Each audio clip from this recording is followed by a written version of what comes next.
मंगल भवन अमंगल हारी, द्रवहु सुदशरथ अजर बिहारी।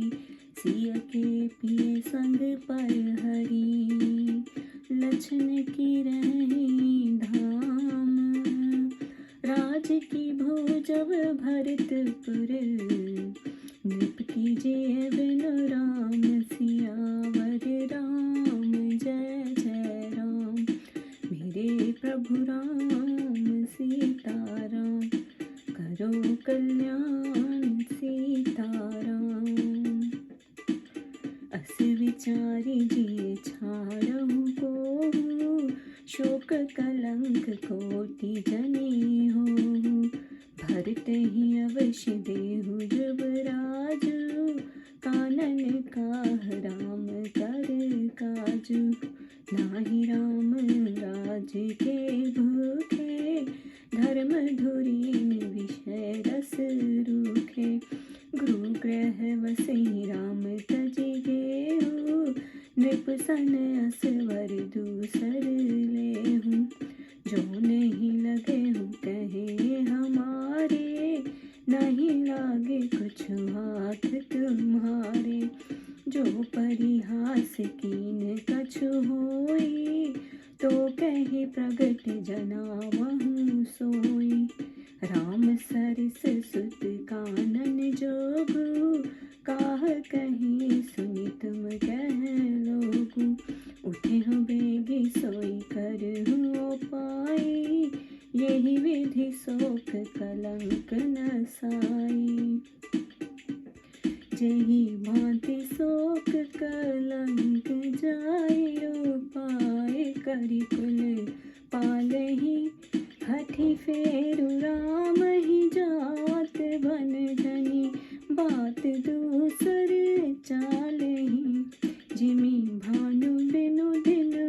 प्राण बिनु तनु, चंद बिनु जिमि जामिनी। तिमि अवधूत तुलसीदास, प्रभु बिनु समझि धोजिए भामिनी। सखी सिखावन दीन, सुनत मधुर परिणाम हित। तेहि कछु कान न कीन, कुटिल प्रबोधि कुबरी। उत्तर न देउद सहि रिस रूखी, मरीचि तब जन बाधिन भूखी। व्याध असाध जान तिन त्यागी, चली कहत मति मंद अभागी। राज करत यह देव बिगोई, कीन्हे से अस जस करे न कोई। एहि विधि विलपहि पुर नर नारी, देहि कुचालहि कोटिक गारी। जरिहि विषम जब रहिल सासा, कवनि राम बिनु जीवन आसा। विपुल वियोग प्रजा अकुलानी, जनु जल चरगन सुखत पानी। अति विषाद सब लोग लगाई, गए मातु पहि राम गुसाई। मुख प्रसन्न चित चौबन जाऊं, एहि सोच जनि राग ओराऊं।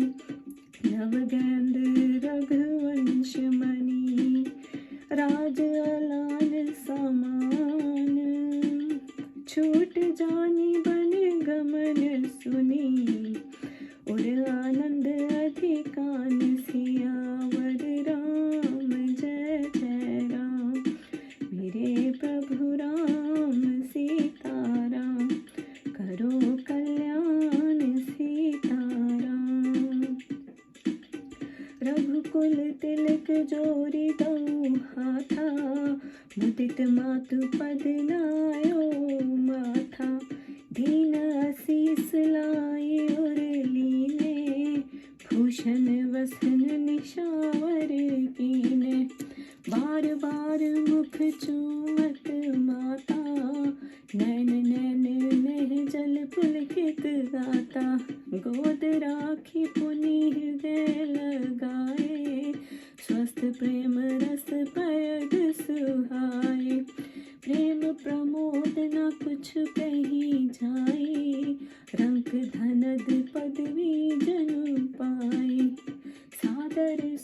सुंदर बदन निहारी, बोली मधुर वचन महतारी। कहो तात जननी बलिहारी, कवि लगन मुद मंगलकारी। सुकृत सील सुख सीव सुहाई, जन्म लाभ गई अवधि अघाई। यही चाहत नर नारी सब, अति आरत है भांति।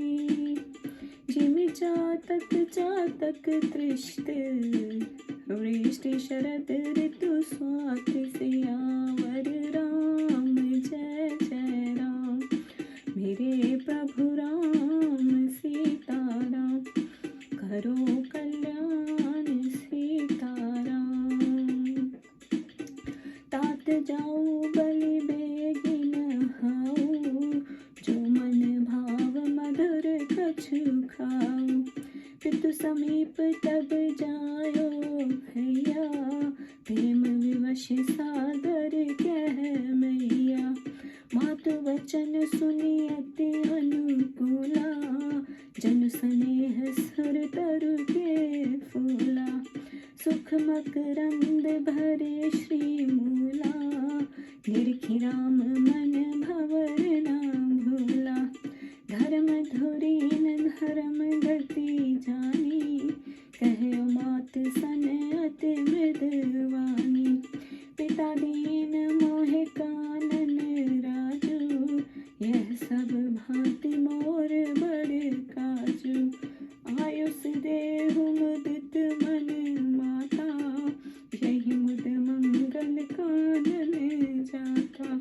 जनि स्नेह बस डर पस भोरे, आनंद अम्ब अनुग्रह तोरे। वर्ष 4 दश विपिन बस, करि पितु वचन समान। आय पाए पुनि देखे, मन जनि कर स्मलान। सियावर राम जय जय राम, मेरे प्रभु राम सीताराम। करो कल्याण सीताराम। वचन वनीत मधुर रघुवर के, सर सम लगे मात उर करके। सहम सुखी सुनी शीतल बानी, जिमि जमास पर पावस पानी। कह न जाए कछु हृदय विषादु, जन सन मृग रही नादु। नयन सलिल तन थर थर कांपी, मांजा मन हुमीन कहु व्यापी।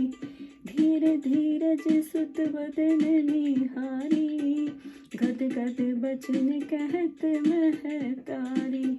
तात पितहि तुम प्राण प्यारे, देखी मुदित हित चरित तुम्हारे। राज देन कहु शुभ दिन साधा, कहो जान बन कहे अपराधा। तात सुनावहु मोहि निदानु, ओ दिन कर कुल भय त्रिसानु। निरख राम रुख सचिव सुत, कारण कहो बुझाए। सुन प्रसंग रही मुख जिमी, दशा वरन नहीं जाए। सियावर राम जय जय राम, मेरे प्रभु राम सीताराम। करो कल्याण सीताराम। राखी न सके न कही सक जाहू, दूह भांति उर दारन दाहू। लिखत सुधा कर लिखी दाराहू, विधि गति वाम सदा सब काहू। धर्म स्नेह भय मति घेरी, भय गति सांप छुछुंदर केरी। राखो सुतहि करु अनुरोधो, धर्म जाई और बंधु विरोध। कहो जान बन तो बड़ हानि,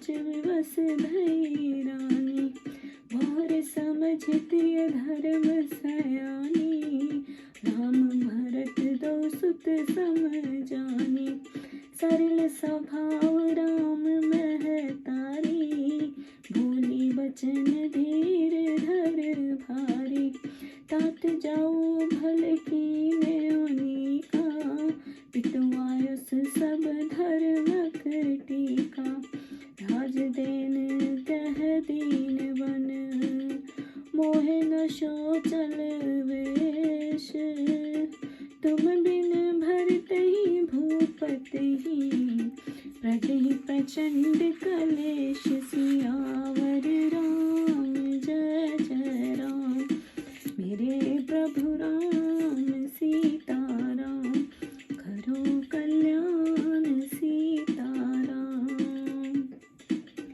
जो केवल पितु आयुष ताता, तो जनी जाहु जाने बड़ी माता, जो पितु मात के हो बने जाना, तो कानन छत अवध समाना, पितु वन देव मातु वन देवी, खग मृग चरण सरारुह सेवी, अंतु है उचित निपहि बनवासु, भय विलोकी हिये होत हरासु, बड़ भागी वन अवध अभागी, जो रघुवंश तिलक तुम त्यागी, जो सुत कहो संग मोहे लेहु, तुम रहते होए संदेहु, पुत्र परम प्रिय तुम सब ही के, प्राण प्राण के जीवन जी के, ते तुम कहो मात बन जाओ, मैं सुनी बचन बैठे पछताओ, यह विचार नहीं करे हो हट, झूठ स्नेह बड़ाई, मानु मात के नात बलि, सुरत विसर्जन जाय, सियावर राम जय जय राम, मेरे प्रभु राम सीता राम, करो कल्याण सीता राम, देव पितर सब तुम ही गोसाई, राखे ही पलक नैन की नाई, अवधि अम्बु प्रिय परिजन मीना, तुम करुणा कर धर्म धुरीना, अस विचारी सोई कर हो पाई, सभी जेत जहि भेट आई, जाहु सुखेन वनहि बल जाओ, कहि अनाथ जन परिजन गाओ, सब कर आज सुकृत फल बीता, भयो कराल काल विपरीता, बहुविधि विलप चरण लपटानी, परम अभागनिया कहूँ जानी, दारुण दुसह दाह और व्यापा, वरहि न जाए विलाप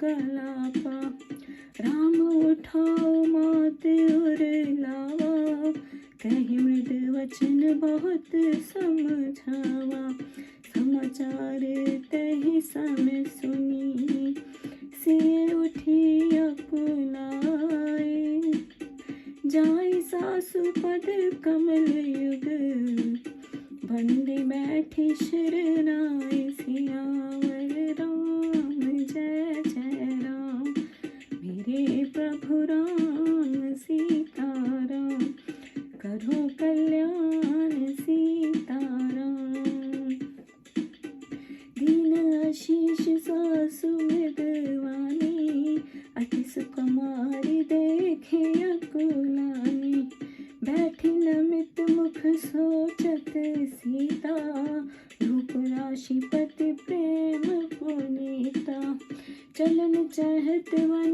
जीवन नाथा, कवन सुकृत सन होए साथा, की तनु प्राण की केवल प्राणा, विधि कर तब कछु जाए न जाना।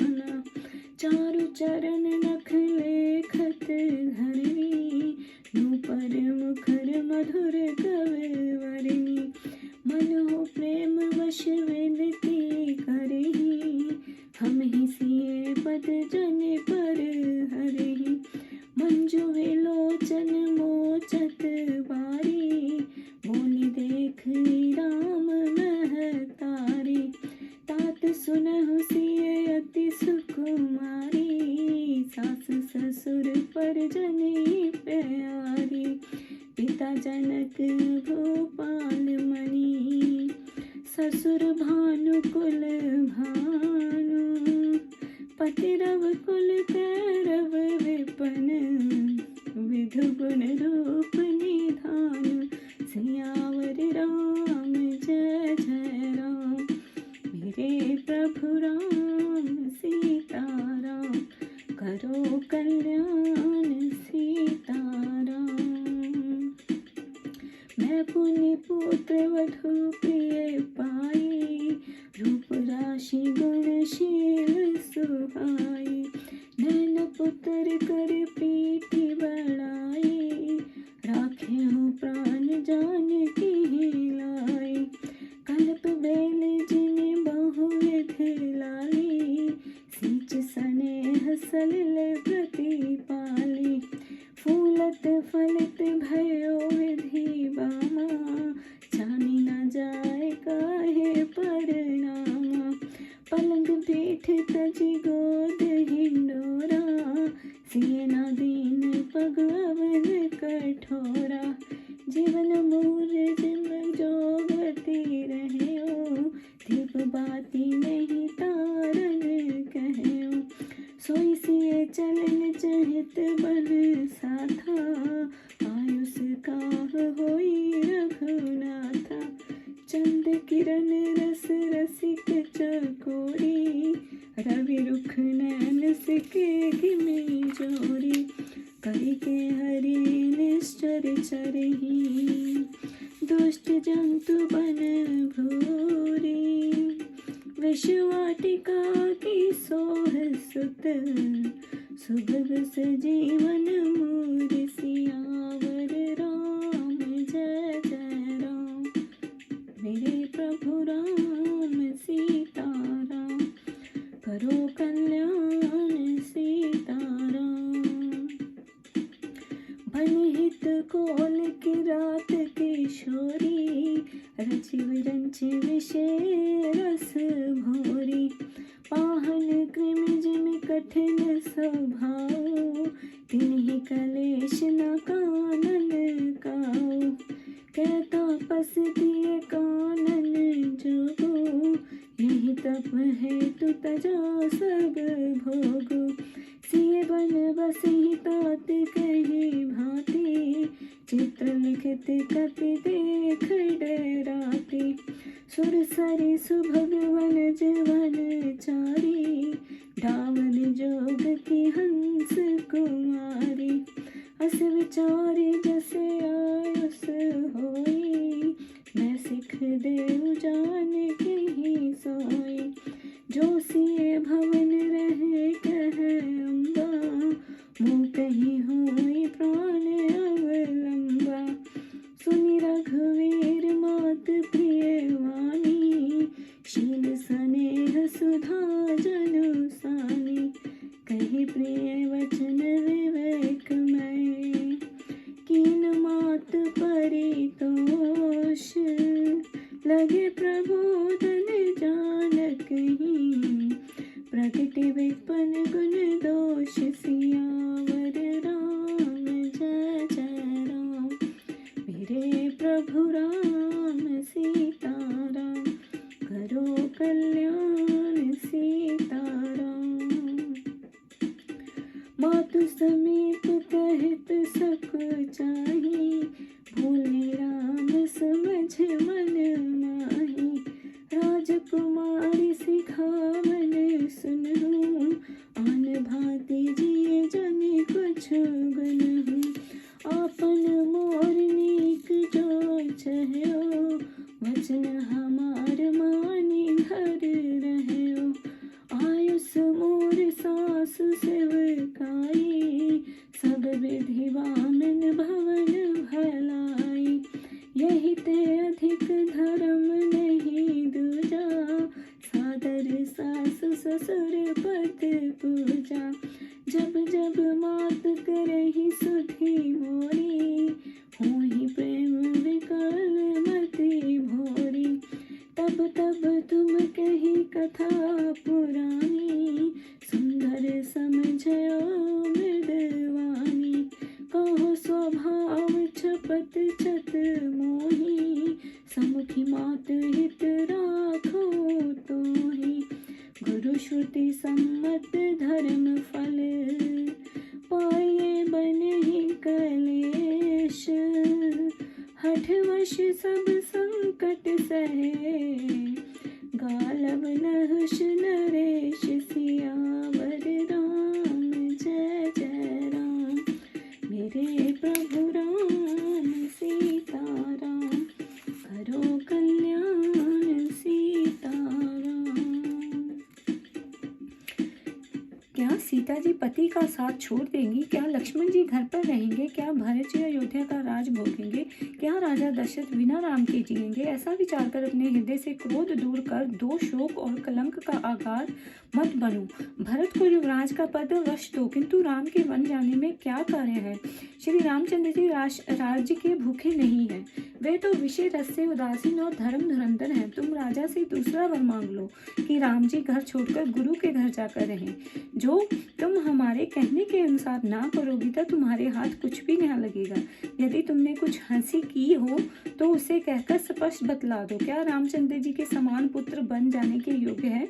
ये सुनकर तुमको लोग क्या कहेंगे? जल्दी से उठो, वही उपाय करो जिससे शोक और कलंक नष्ट हो जावे। जिस प्रकार शोक और कलंक मिटे वह उपाय करके कुल का पालन करो और हट करके श्री रामचंद्र जी के वन जाने से लौटा लो। दूसरी बात ना करो। तुलसीदास जी कहते हैं कि जिस प्रकार सूर्य के बिना दिन मलिन हो जाता है, प्राण के बिना शरीर निःशक्त हो जाता है, वैसे ही श्री राम के बिना अयोध्या को समझ लो।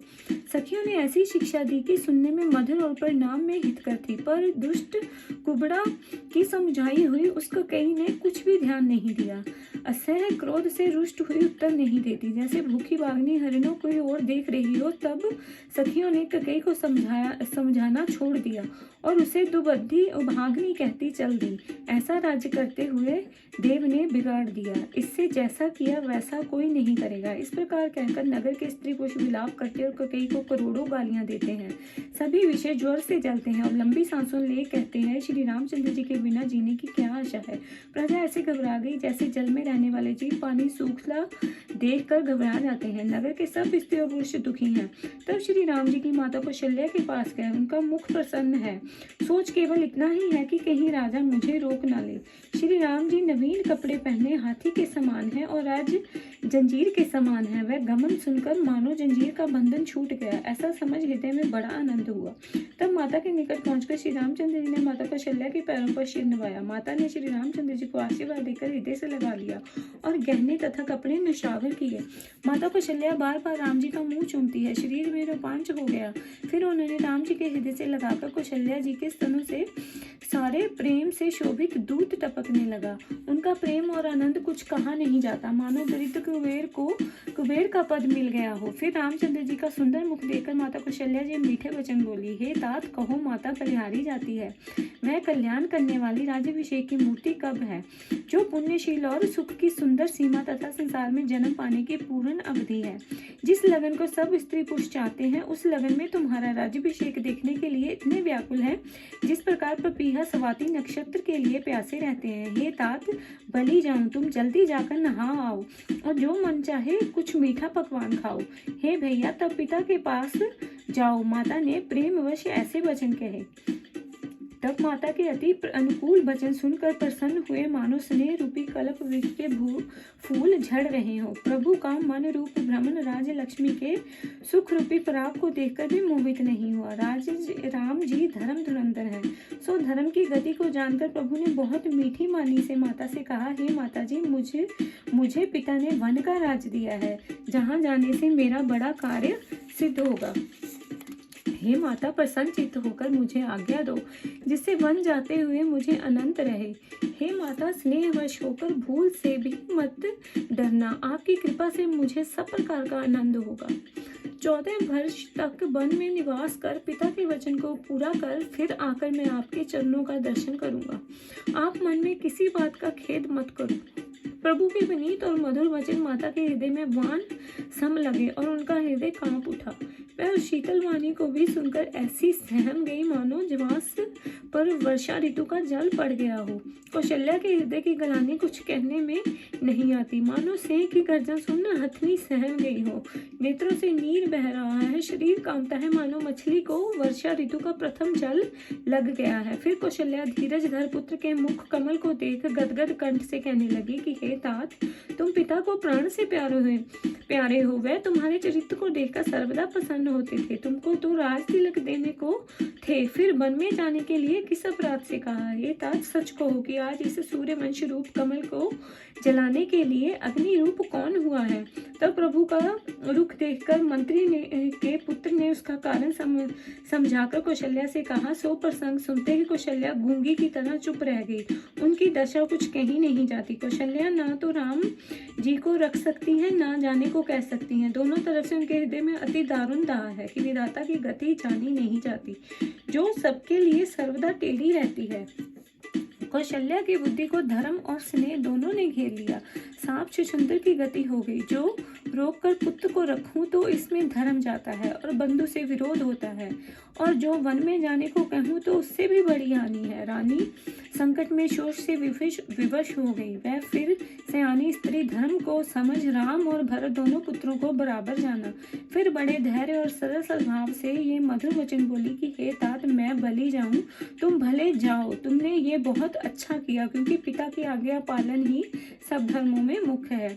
पिता ने तुम्हें राज्य देने को कहकर जो वनवास दिया, उसका मेरे मन में रंच भी शोक नहीं है, परंतु तुम्हारे बिना भरत राजा और प्रजा को महादारुण दुख होगा। उसे कौन मिटावेगा? हे तात, मैं बलि जाऊं। यदि केवल पिता की आज्ञा हो तो तुम मुझ माता को बड़ी जान वन में मत जाओ।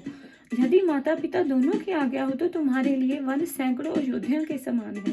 वन के देवताओं और देवियों को माता पिता तथा पक्षियों को अपने चरण कमलों के सेवक समझ के राजा को अंत में तो वन में ही जाना चाहिए, परंतु तुम्हारी अवस्था देखकर दुख होता है। अहो, आज वन भाग्यशाली है और अयोध्या भाग्यहीन है कि जिसको तुमने त्याग दिया है। हे पुत्र, जो मैं तुमसे कहूँ कि मुझे अपने साथ ले चलो तो इससे तुम्हारे मन में संदेह होगा, परंतु हे पुत्र, तुम सबको अतिशय प्रिय हो। तुम प्राणों के प्राण और जीवों के जीवन हो। सो तुम बन जाने से कहते हो, और ये वचन सुनकर मैं बैठी पछताती हूँ। इन बातों को विचार कर झूठा स्नेह बढ़ा के मैं तुमसे कुछ हट नहीं करती, परंतु बलि जाऊं माता के नाते मैं जानकर मेरी सूरत विसार न देना। हे पुत्र, देवता और पितृ सब तुम्हारी पलक के समान रक्षा करें। हे धर्म धुरंधर राम, तू दया की खान हो, जिसमें 14 वर्ष वनवास की अवधि जल है और परिवार मौन है। ऐसा विचार कर वही उपाय करो कि जिस तरह सबके जीते जी आ मिलो। हे पुत्र, बलि जाऊं, तुम जन परिजन और नगर को अनाथ करके आनंद से वन को जाओ। आज सबसे पुण्य का फल नष्ट हो गया है, कराल काल विपरीत हो गया है। इस तरह विलाप करती हुई कौशल्या अपने को परम अभाग्नी समझकर राम के चरणों में लिपट गई। कौशल्या के हृदय में जो दारुण दुख व्यापा वह कहने में भी नहीं आता। श्री राम ने माता को उठाकर छाती से लगाया और कोमल वचन कहकर बहुत समझाया। उसी समय सीता वनवास का समाचार सुन कुलाकर उठी और सासू के निकट जा सासू के दोनों चरणों कमलों को प्रणाम कर सिर झुकाकर समीप बैठ गई। कौशल्या ने कोमल वाणी से आशीर्वाद दिया। रति कुमार देखकर व्याकुल हो गई। सीता सोच करती सास के पास बैठ गई, जो रूप की राशि और प्रति प्रेम में पवित्र थी। प्राणनाथ वन में जाना चाहते हैं, अब किस पुण्य के साथ चलना होवे? क्या शरीर और प्राण दोनों प्रभु के साथ जाएंगे कि अकेला प्राण ही? ब्रह्मा की बात कुछ जानी नहीं जाती। सीता जी मनोहर चरणों से धरती कुरेद रही है, चरणों के ऊपर मधुर ध्वनि करते हैं, मानो प्रेम वश होकर विनती करते हैं कि सीता के पद हमारा परित्याग ना करें, और सुंदर नेत्र कमलों में जल छोड़ती हैं। उसे देख राम जी की माता कौशल्या ने कहा कि हे तात सुनो, सीता अति सुकुमारी है, सास ससुर और परिजनों को बहुत प्यारी है। राजाओं में रत्न रूप राजा जनक तो इनके पिता हैं और सूर्य कुल के सूर्य दशरथ जी ससुर हैं। रवि कुल कुमुद वन को प्रफुल्लित करने के लिए साक्षात चंद्र रूप तुम इसके पति हो। फिर मैंने जो कहा, प्रिय पुत्र वधु पाई है, वह रूप की राशि और सुंदर गुणशील वाली और इसकी जानकी को मैंने नेत्र की पुतली के समान प्रेम बढ़ाकर प्राण के समान पाल रखा है। मैंने कल्पता की भांति स्नेह रूप जल से सींचकर अच्छी तरह पालन किया। जब इसके फूलने फलने का समय आया तब विधाता प्रतिकूल हो गया। जाना नहीं जाता कि क्या परिणाम होगा। इस सीता ने पलंग को गोद और हिंडोले को छोड़ कभी धरती पर पांव नहीं धरा। मैंने इसे संजीवन जड़ी की भांति पालन किया और दीप बत्ती तक टालने को नहीं कहा। वही सीता तुम्हारे साथ वन चलना चाहती है। हे राम, तुम्हारी क्या आज्ञा है। चंद्रमा की किरणों को रस को चाहने वाली चकोरी सूर्य से कैसे आंख मिला सकती है। वन में हाथी, शेर, राक्षस और दुष्ट हिंसक जीव फिरते रहते हैं। हे पुत्र, इसलिए कहती हूँ कि विश्व की फुलवाड़ी के बीच क्या सुंदर सुहावनी संजीवनी बूटी शोभा दे सकती है। वन के लिए विधाता ने कौल और किरातों की स्त्रियों को रचा है जो विषय रस से भोरी है। पत्थर के कृमि को जंगल में दुख नहीं होता क्योंकि उसका स्वभाव ही कड़ा है। अथवा तपस्वियों की स्त्रियां वन के योग्य हैं जिन्होंने तपस्या के हेतु सब भोग त्याग दिए हैं। हे तात, सीता वन में किस तरह रहेगी। जो चित्र लिखे बंदर को भी देखकर डर जाती है। क्या गंगा जी के सुंदर कमल वन में विचरण करने वाली हंस की कन्या मैले तालाब के योग्य हो सकती है। ऐसा विचार कर मुझे कहो, जैसी तुम्हारी आज्ञा हो मैं सीता को वैसी ही शिक्षा दूं। कौशल्या जी कहती हैं कि यदि सीता घर में रहे तो मुझको बड़ा अवलंब रहेगा। श्री रामचंद्र जी माता की शील और स्नेह युक्त मानो अमृत से सनी हो ऐसी प्रिय वाणी सुनकर श्री रामचंद्र जी अपने विवेक पूर्ण वचनों से माता को संतुष्ट कर वन के समस्त गुणों और अवगुणों को प्रकट करते सीता जी को समझाने लगे। माता के समीप में कहते हुए श्री रामचंद्र जी सकुचाते थे तो भी मन में समझकर कहने लगे, हे राजकुमारी, मेरी शिक्षा सुनो तथा इसे सुनकर मन में कुछ और ना समझना। जो तुम अपना और मेरा भला चाहती है तो मेरे वचन मानकर घर में रहो। मेरी आज्ञा है कि तुम सासू की सेवा करो। हे भामिनी, इसी में तुम्हारी सब प्रकार से भलाई है। आदर के साथ सास ससुर के चरण कमलों की पूजा करना, इससे बढ़कर दूसरा धर्म नहीं है। जब तब माता मेरी स्तुति करे और प्रेम से विकल हो जाए, हे सुंदरी, तब तुम पूर्व पुरानी कथा कहकर कोमल वाणी से समझाना कि हे सुमुखी, मैं सत्य कहता हूँ कि मुझे सुगंध है कि मैं तुम्हें यहाँ केवल माता के हितार्थ ही रखना चाहता हूँ। यदि तुम मेरा कहना मानकर सास ससुर की सेवा करोगी तो धर्म का फल पाओगी, और हठ करोगी तो गालव ऋषि और राजा नहुष की भांति सब प्रकार का दुख सहोगी।